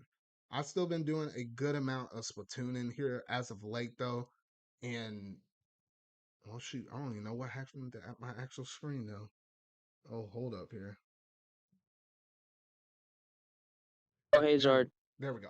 What the heck, bro? Yeah, I was a bit late. A bit Did I late, bro. join? I'm on my last topic, bro. What the heck? I know, I know. I was playing Street Fighter. Hey, you're talking about what you're playing, right? Yes, unironically, yes. Yeah, no, no. I was just waiting. I'm not gonna retread any topics, but good afternoon. Yeah, good afternoon, man. So I guess why I got you here. I was literally about to say, honestly, I was going through and playing a bunch of Tears of the Kingdom still as of late. That's like my number one big go to. Splatoon 3 with that new Sizzle season, so that brought me back in the fold. So honestly, got to go through there, level up your catalog, get experience on your stuff, got to get back my rank X status and all that stuff. So I've been playing a bunch of that, and then lately the new hot topic, that being Street Fighter 6. I managed to put a little bit of time up in there, not as much time as what I need to as of now, because I still got, I was still juggling those two previous games I mentioned quite a bit. But I think once I get Tears of the Kingdom out of the picture, and if I manage to get my status up to rank X in Splatoon, then all the focus will shift to Street Fighter 6 at that point, and probably nothing but it until literally until I think Pikmin 4 comes out. Like it literally would be nothing but that game as long as I get those other games out of my system though. But yeah, so we'll go ahead and mention about the Street Fighter 6. So how are you liking it so far, Steven? Fighter 6 is really fun. Today I spent like 2 hours just in the character creator alone. And the single player is fun and all, but I very much do like the battling in this game. It's stylish, it's really fast. Like you could do a lot of matches in a short time, and just the visuals in this one are great. From the little I seen of 5, it never really enticed me, even though I have it on PS Plus. This one feels a lot more enticing. Also, the online so far is pretty good. Um, a little bit of lag here and there, but like nothing as bad as something like Smash Brothers offers. No, yeah, because I feel like at least with Street Fighter, I really do like the way how everything is stylized between the art style, the graffiti is, but it's so stylistic, and I was like, I just love everything about it. I heard from some of the stuff in the previous game with like Street Fighter 5, with that being like a PlayStation exclusive, that wasn't doing any good, good things for the fighting community because it forced everybody to number one already be on the PlayStation platform versus having options like also being on PC or could be Xbox at the time though. But not only just that, but Yeah, the fact that the roster was so small at launch, and then a myriad of other different things, it made a lot of Street Fighter fans. Some people actually managed to go out and actually make reviews for this game, for Street Fighter 6. That is, it actually put them off with Street Fighter 5, and and by the time they actually, right now, it is a solid game right now after all the DLC and updates and stuff like that, though. But by that point, by the time it actually got good, most people already kind of wrote it off, and they'll say, "I'll see you when the next one actually drops." Though, so yeah, yeah, and quite and in the contrast to that, I feel like this game is really solid with the content between the world tour, your battle hub and stuff like that, as well as your fighting grounds. yeah. And then Street Fighter 5, I don't even think launched with a story mode. No, yeah. Oh It's shoot, crazy. yeah. Yeah, like No, that is and crazy. also just things about that game, visuals. People had issues with some of the character designs.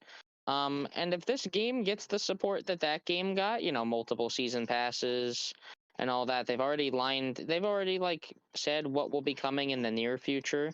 This is like I felt pretty confident that this game was worth $70, and I feel like this game will set the groundwork of what fighting games should be.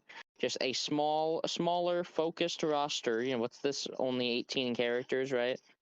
Smaller, focused roster with extreme polish is what they should be. Because if your game is fun, it doesn't matter how many characters there is. Like, No, I don't know, Smash Brothers is lucky enough to do both, to be a polished experience and have a lot of characters. But this game, every single character is a lot more in depth than Smash, with how many moves and combos they have to make for each one. no, yeah. I mean, obviously that's a given because with this being like a traditional fighting game versus Smash, which is kind of like a platformer, you kind of thing. That's like two different styles of fighting games right there, though. Yeah. But yeah, obviously, yeah. So yeah, having that smaller condensed roster, and then obviously, with most fighting games, having all the different moves and stuff like that. Like each character feels pretty unique with their different play styles and stuff like that. So a lot of people would normally gravitate to maybe a couple or a few characters, and probably not branch out more than that. They might obviously play another character for fun or something like that, though.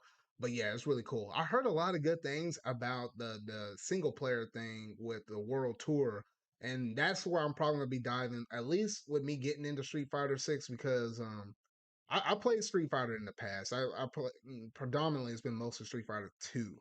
So I mean, honestly, it's been a long time since then. I hadn't really messed with any Street Fighter since that time though. So honestly, I got to get my engines kind of rev back up into the rhythm of things though. So I feel like World Tour would be definitely a good way to kind of break you into the system. And by the time you're probably done with the story mode, you probably get a good feel of your standard basics of how to move around, do certain moves, all of that kind of stuff though. But from what I heard from other people from World Tour, a lot of people have been saying that this is actually honestly the best single player campaign that they ever had for any fighting games.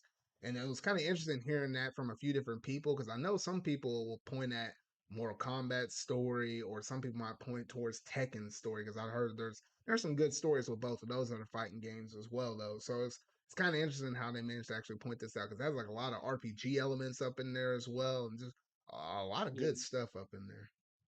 There are parts where main characters text you, and it's really funny. Like, there's one scene where Ryu is texting you, and Ryu's like, "I am very impressed with your skill." Something, he's like talking very slowly and like spelling everything out completely and being very sincere, and it's just funny. And then immediately, like, in another character will like text you, being like, "Oh, I just texted you for no reason. Bye." Oh Like, the yeah, game is funny. no, It's yeah, it is kind of funny because I saw you whip out your phone with your character, and I was like, oh, you actually have like an actual phone, and seeing those text messages up in there, I don't know, it just kind of breathes a little bit of life up into this world as well. It's not just like a strict roster of fighters. It's like Yeah. you can actually kind of see their personalities kind of play out. Also, like, exploring the city and seamlessly like kicking people with your special moves in the open world into battle is fun.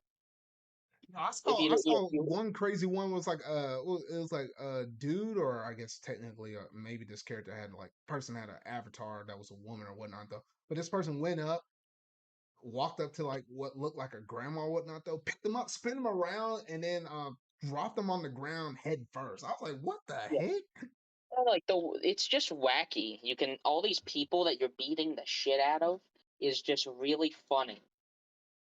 It's it shouldn't be so funny, obviously, but since you made your own character and you could like customize them however you want and like learn different play styles, it actually does feel like you progress.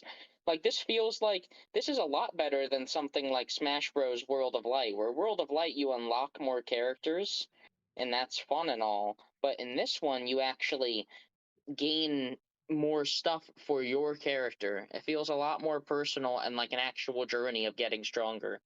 And, being able to do Chun-Li's spinning kick with my really big character with small legs is funny. Big character with small. That's what you went with, a big character with So small legs. today, Zard, Puss in Boots: The Last Wish, right? Yeah. I made Big Jack Horner almost perfectly in the character creator. Oh my goodness. Because you can make your arms and hands extremely big with a huge waist, and then, you know, just make everything else small. It's Oh it's yeah. really funny looking when he does like the Chun-Li poses. No, yeah, because that was one cool thing about the custom, which you can make your whole entire avatar character, which is really cool because you know you can customize them to no end. And honestly, I felt like me myself, I felt like I was on that screen for at least a solid 30 minutes trying to figure out exactly what I want to do with this character. Because obviously, depending on the way how you customize them, could also play directly into how they fight, like whether or not you have them bulky or skinny versus tall versus short, and all that kind of crazy stuff, though. So it's some really good stuff right there. Oh, And then also the good thing about it is what you level up and do and learn your play styles and stuff like that within World Tour, you can take that same avatar character, put them in the battle hub, and then you can also play against people online using that same character you leveled up within your single player campaign. Obviously against other people that probably use their avatars as well, though. So that way you can kind of get some very unique fights in it of itself, because you can put all that hard work you put towards the single player campaign and actually have experience the fruits of your labor up in the multiplayer kind of sense of things. Because once we all sit down with me, you, Steven, and Sonic, or not Sonic, oh dear, Sonic Q, as well Sonic as did get the game. say what? Sonic did actually get the game today. Oh, okay. Sonic did. So Sonic Q, as well as Yoshi. Once we all manage to get through that single player campaign, it'll be interesting to put our avatars up against each other, because you can learn these different styles from different other characters in the game. So being able to mix and match that, you'll get some weird experiences that you don't get from your standard characters, like your Ryu's and your Kens and stuff like that, though. So I think that's also really nice in it of itself. Yeah.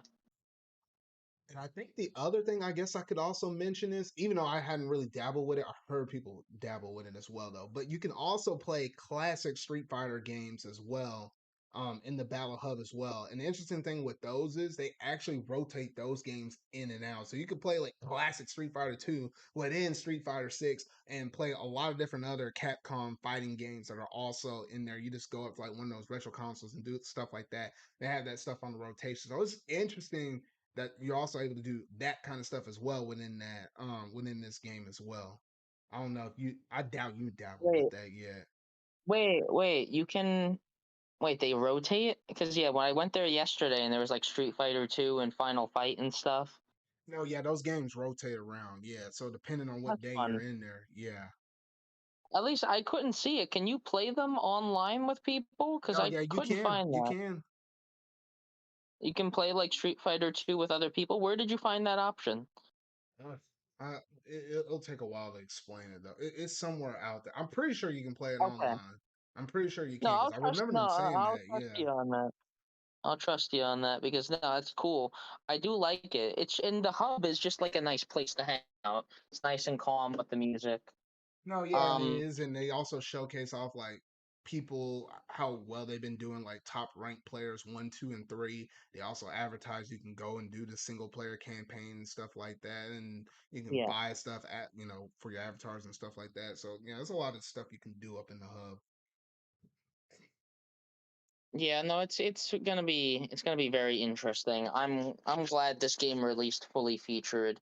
You know, everything's there. All the online modes are there. No shortcuts, nothing of the sort. Just a bunch of stuff to do.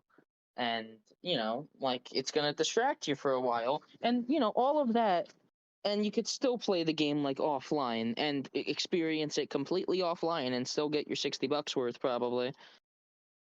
Hmm.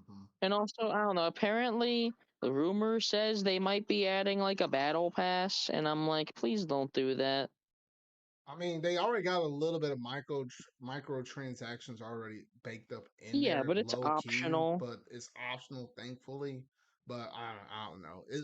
I honestly feel like it depends on the success of the game, whether or not they'll go that route or not. I don't know. If they do a battle pass, it better be completely op. Like you can get everything another way. It's just a shortcut if you do it that way. I mean, and they could always do the battle pass. It depends on whether or not they're tying it with actual money. Like for example, every game could technically handle it a little bit, in their own unique way. Like technically, if you want to get technical about it, Splatoon 3 technically has its own battle pass, but they call it a catalog, and you just level up throughout the actual season. So they could do something similar like that with Street Fighter, depending on how many Like, matches you play, how much time you do up in there. You can get different things, whether it's like if they want to do skins or if they wanted to do maybe I don't know if you put a whole character up in that mess though, but whatever they want yeah, to put up in there, then yeah, it there's is there's something that, ways to do it without it making it feel like like you're putting behind a paywall necessarily. well, yeah, for a $60 game, I'd rather they not make it paid. Here's what you can do, Zard. They can make it two different things. You could make it like paid for a cheap price, and then make it so it never runs out. Yeah, you could pay. Yeah, make it either cheap or make it so it doesn't run out. Because other games like Fortnite, you only have a certain amount of time in the season to complete your battle pass, and it's really stressful if you're like at the end of the season and they force you to basically pay to get what you want. If you didn't, if you, because they basically expect you to dedicate your entire fucking life to games sometimes. Which that's the thing I like with Splatoon 3 in particular, because even though they run that stuff for certain seasons and then it's not as easy to get, you can technically still get it via the shell out machine. So it's still You technically can get it possible all. versus like what did you mention with it Fortnite, where it's like once it's gone and you really can't do anything about it. Yeah, everything in there you can get another way. There's nothing that they restrict you from getting per se. Yeah, so at least as long as they give you options, then I'm usually okay with it. And at least with me Which, personally, yeah, I'll still like this game. I probably won't put nearly as much time into it like what maybe Yoshi or Sonic you will, because at least with me in fighting games, it's kind of similar like how I've been playing Dragon Ball Fighter Z and Persona 4 Arena Ultimax.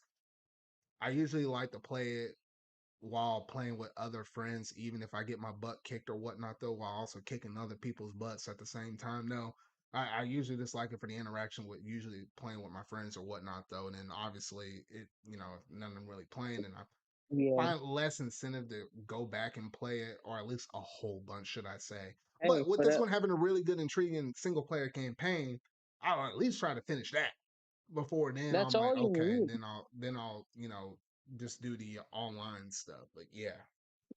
Yeah, in my opinion, that's all you need for the game to be at least engaging. Like Splatoon 3, for example, like the meat of the game is the multiplayer, obviously, but it had a really fun story mode.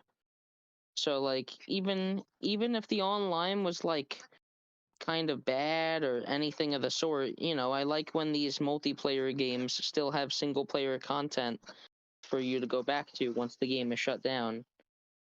No, yeah.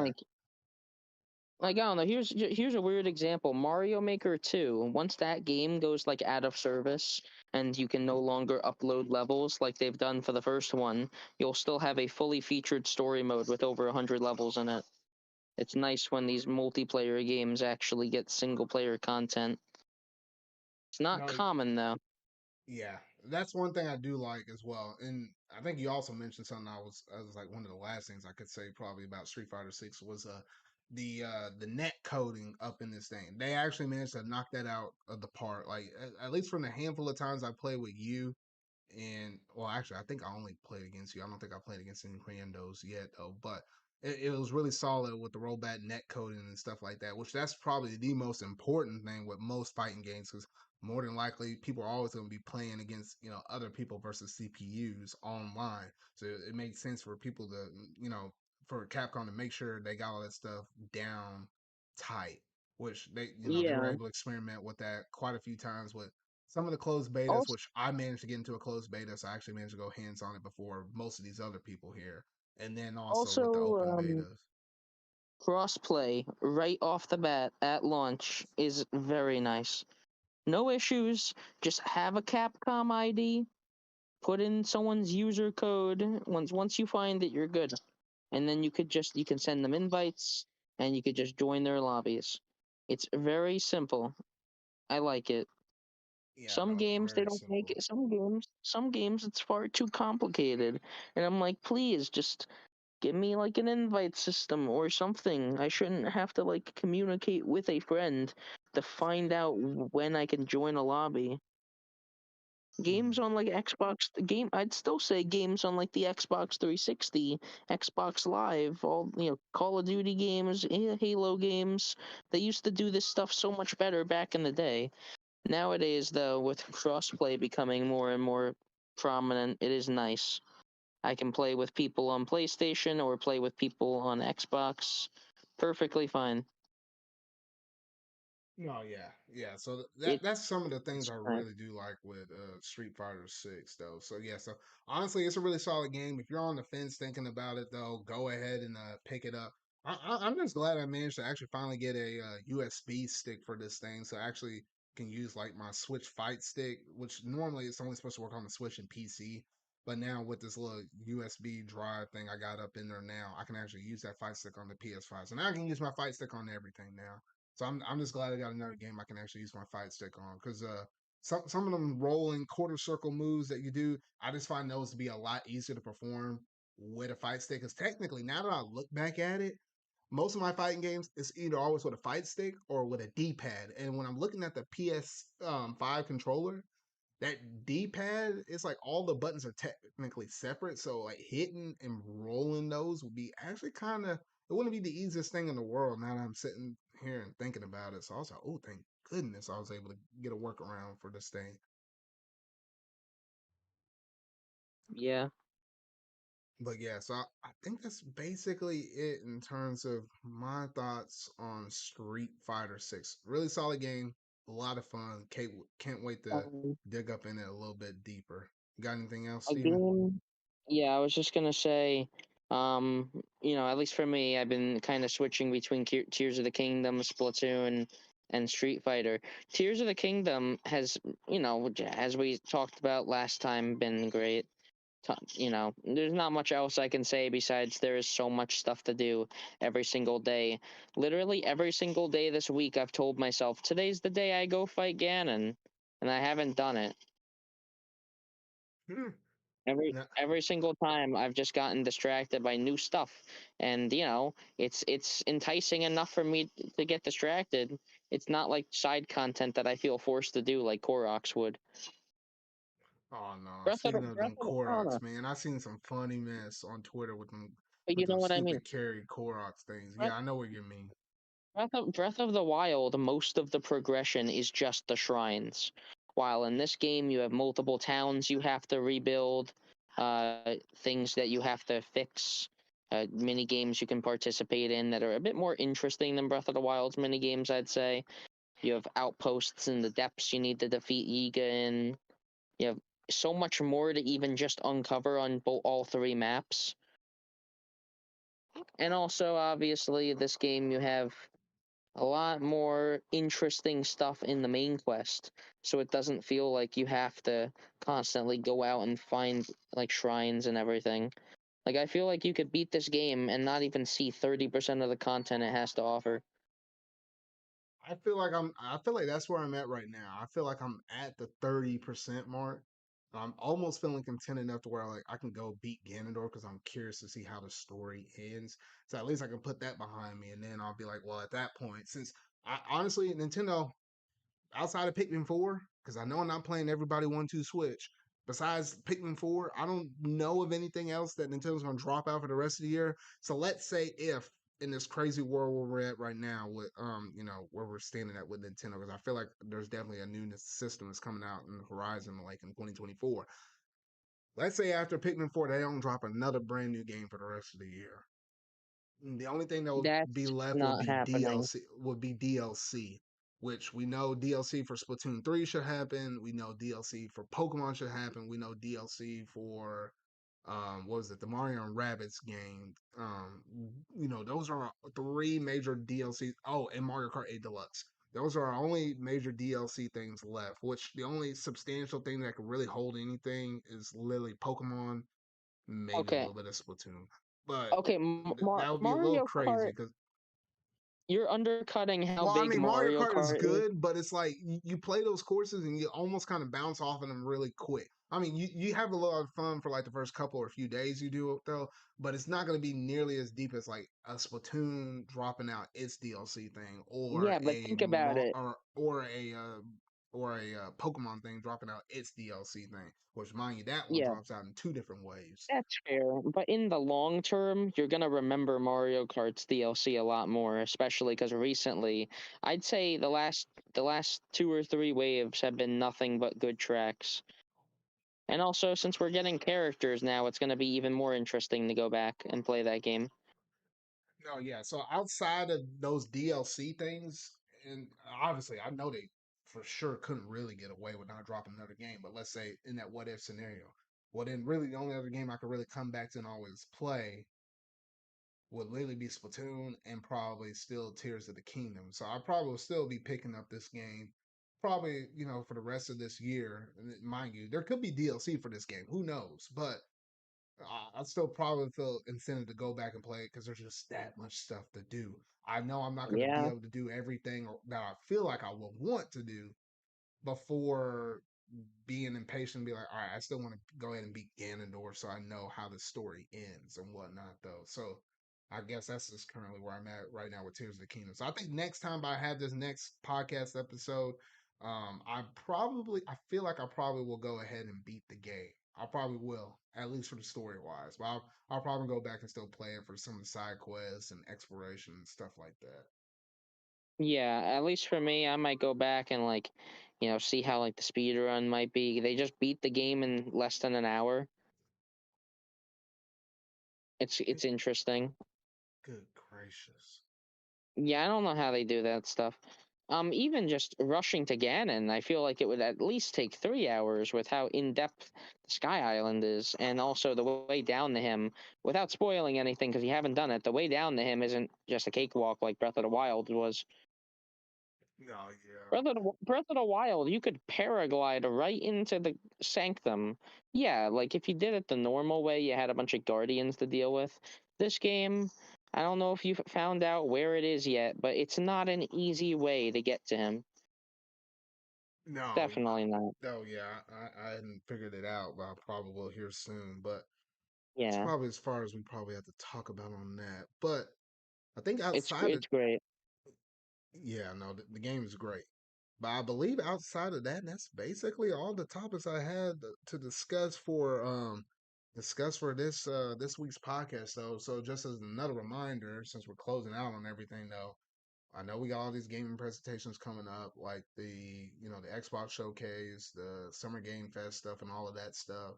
Mind you, I'll be going out of town in the next 2 weeks, so I'll try to talk about as much stuff as when I can, when I can. But for some reason, if you don't see me talk about something like that, and you don't hear my thoughts until all the way at the end of June, that's the reason why. Because I'm just tied up with a whole bunch of stuff right now, though. But regardless, it should be some good fun times for the next few weeks. So hopefully we get some really good solid announcements within the next few weeks though. But I think that's pretty much I oh go ahead. I I can see some last second Wii U ports slipping.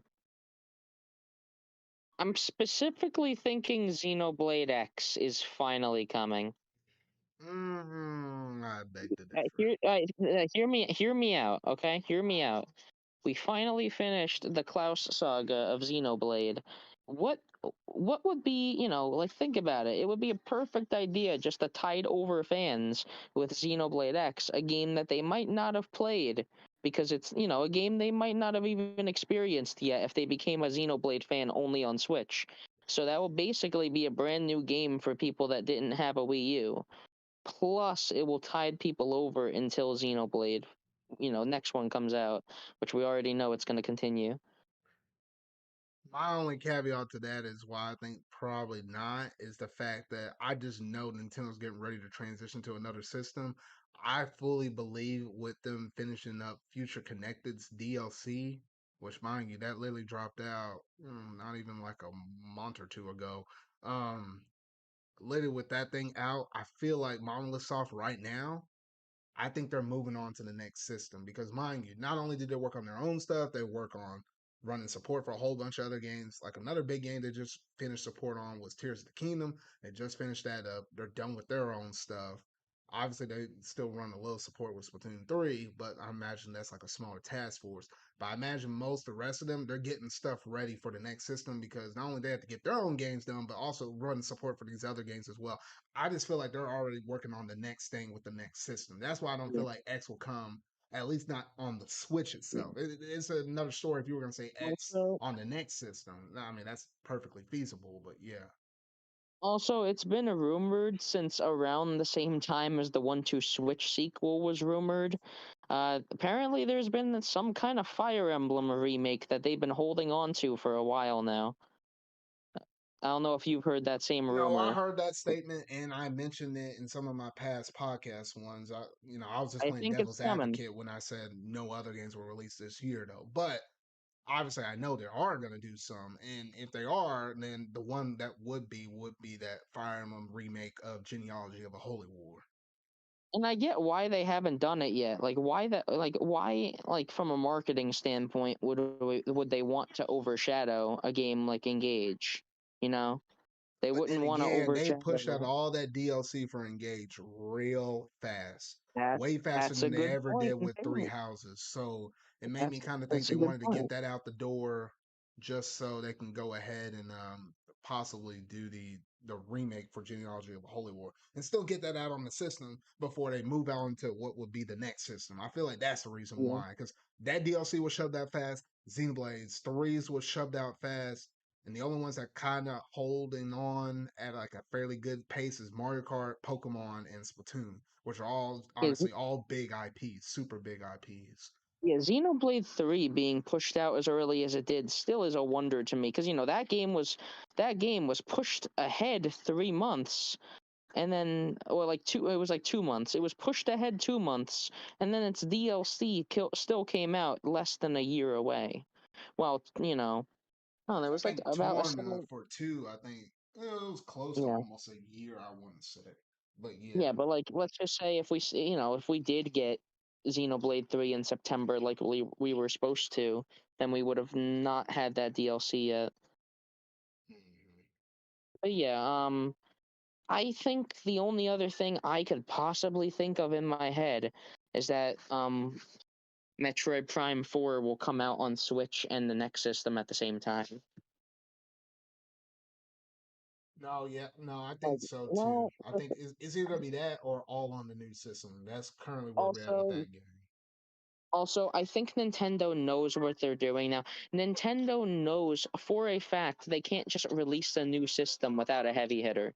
Breath of the Wild was probably a big lesson to them that you need a heavy hitter to sell your system early and get a good foot in the door. I think the next Mario game is launching with the system, which they never have done, to my It's knowledge. either I know within that first launch year it's gonna be in Metroid Prime 4 and a new 3D Mario. Because we won't have a Zelda, or at least not a 3D Zelda, to be able to release and coincide with that new release. That ain't gonna happen. So I think that's what Yeah. they're kind of sitting and working on right now.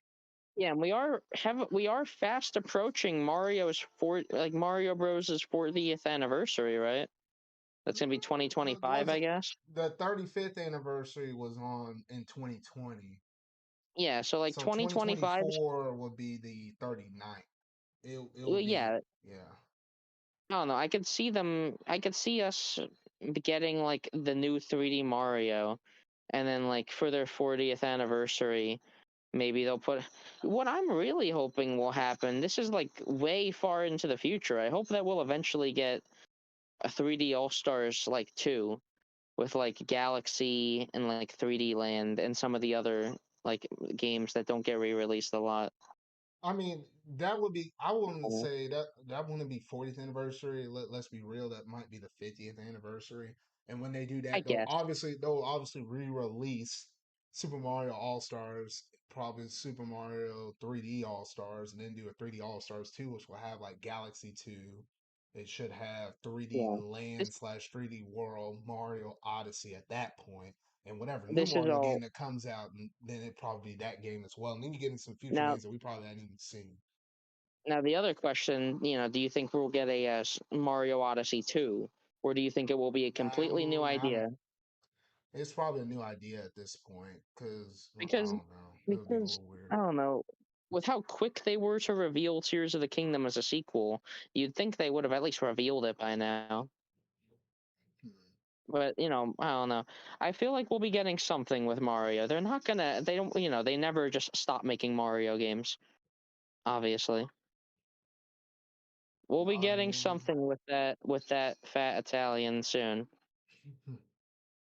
Just give no, them. yeah. Just well, and also the only other like small project I could think of is that we might get another Zelda remake from the same team as Link's Awakening. Maybe they'll put Oracle of Ages and Seasons in one game. Maybe they'll do remakes again. I don't know. Only thing that maybe makes me think otherwise is that what we're apparently getting Oracle of Ages and Seasons on Switch through the Game Boy Online. Oh, no, yeah, through the Game Boy one online. Now, Yes. another one they could tackle that I really hope that Nintendo does is a remake of Four Swords Adventures with new online capabilities. Either they remake that or they just drop. Well, well, the fact that Four Swords They Adventures is a can't. GameCube Yeah, game. yeah. Well, No, and also they have to heavily rework it. And since you're going to be going in and reworking it, you might as well just remake it at that point to make it, you know what? No, flat. no, no. This is what, and this is the last thing I'll say before we have to shut things down. This is Yeah, what I say. There's the pitch. You literally drop out Four Swords Adventure. It's a remake thing. You treat it like Four Swords back at what it was on the Nintendo 3DS, where you were able to get that game for free and just download it. Have that be a Nintendo, well, I say Switch Online exclusive or Nintendo Online. Let's say if we're in the new system for whatever comes after the Switch or whatever. So I'll just say Nintendo Online for now. Have that be a game that's exclusive to the Nintendo Online service. I don't know what tier they drop that out. It'll probably be at least an expansion pack tier or higher if there are more tiers at that point, though. But you literally drop that for the Nintendo Online service. So if you got the service, that game is included for you to be able to play multiplayer with a whole bunch of other people because literally when you play in that game, it's all kind of centered around multiplayer or whatnot though. yeah. That's how you drop that game like that. You tie it into the service itself. But yeah, like the If you team behind that, what's their name? Grezzo. I think Grezzo is working on another remake, which I want Link to the Past, but I expect like Four Swords or something. hmm. Because to my knowledge, I think the Link's Awakening remake sold well.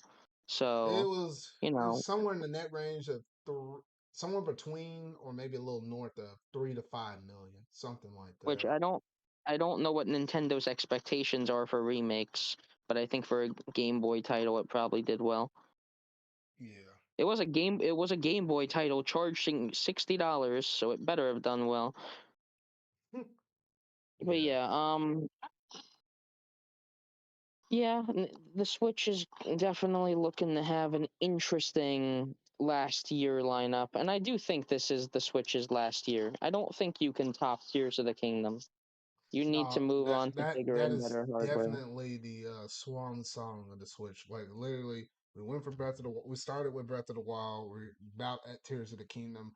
Literally, the same thing happened. Similar with the Wii, how you kind of started with Twilight Princess, and when Skyward Sword dropped, it was like within a year's time. The Wii was basically Yeah, done. They moved on to the Wii U. So I'm expecting I think something very similar with the Nintendo Switch and then moving over. So I'm thinking at the latest, holiday of 2024, we should have that new system. At the yeah, latest, I if think not a I little think before that.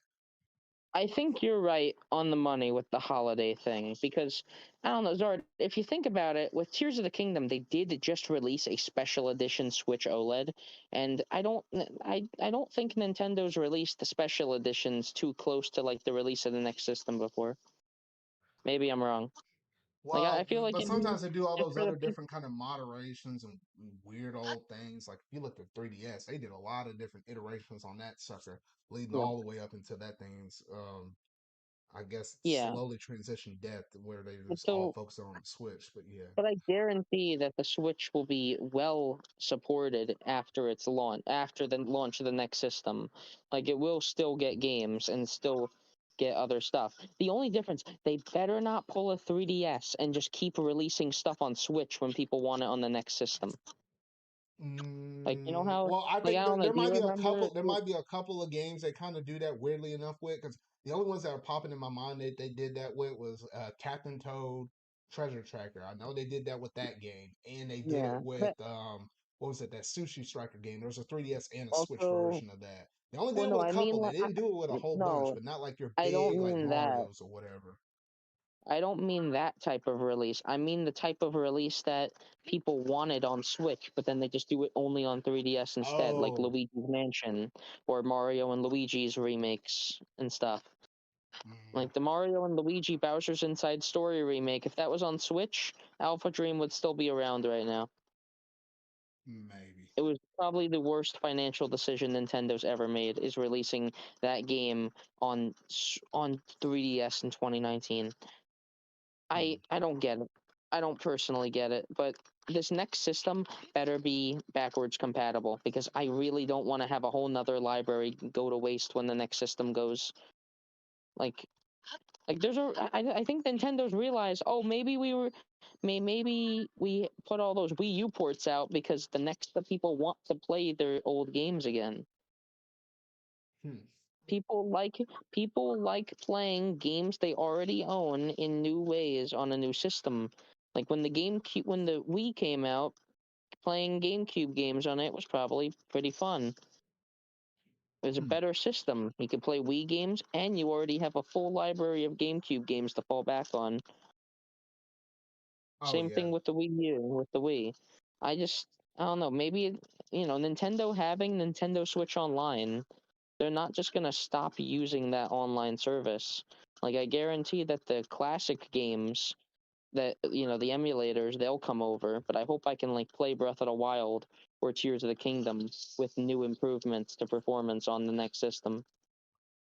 Oh yeah, most definitely. Basic, But Basically, what I'm saying is they should just pull a PS5 and stop acting like they're not competitors. all Like right. yeah. All right. Well, I guess we went on much longer than what I thought we were.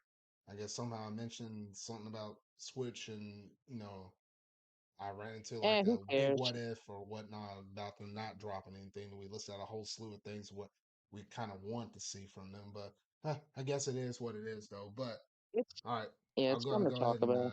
yeah, we'll go ahead and shut it down right now because we're almost getting close to that 2 hour cap. Been a while since I hit that, but all right. So tell the fine folks where they can find you at, Steven. You can find me on Twitter at Steven Jr. 1231, doing nothing as usual. I'd like to thank him for popping up here at the last minute and somehow stretching my show out for an extra 40 minutes somehow, some way though. But yeah, nice I having you find a here, way. Steven. All right, so I that's gonna always find a basically way. do it in terms of my ZardCast episode 57. So if you really like this podcast episode, make sure you're gonna hit that like button, go ahead and hit that subscribe button and that bell. That way you never miss any time I'm going live with another podcast or anything else I happen to be dropping here on the channel though. If you happen to be listening to this on my podcast servers, where it's Apple, Google, Spotify, Amazon Music, yes, even iHeartRadio, because you can always listen to me in the car as well. Make sure you're going to hit the like buttons over on those respective platforms and just share that podcast around. If you're able to give a review, go ahead and do that and just let them know, hey, I'm just a guy over here just speaking about video games stuff and talking about whatever else I feel like talking, where there's also stuff in the pop culture stuff though. But that's gonna basically do it for this podcast episode. So remember, y'all, until whatever video I make next, until my Zarcast episode 58. I'll see y'all later. Keep in touch with my social media outlets because I don't know what the heck is gonna get announced while I'm on this whatnot though. So I'll keep y'all in the loop of this stuff because we're getting into the Christmas side of things for the gaming side of things. So yeah, that's that's basically gonna do it. That's my last little spill though. All right, I'll catch you around on the next one though. So see y'all.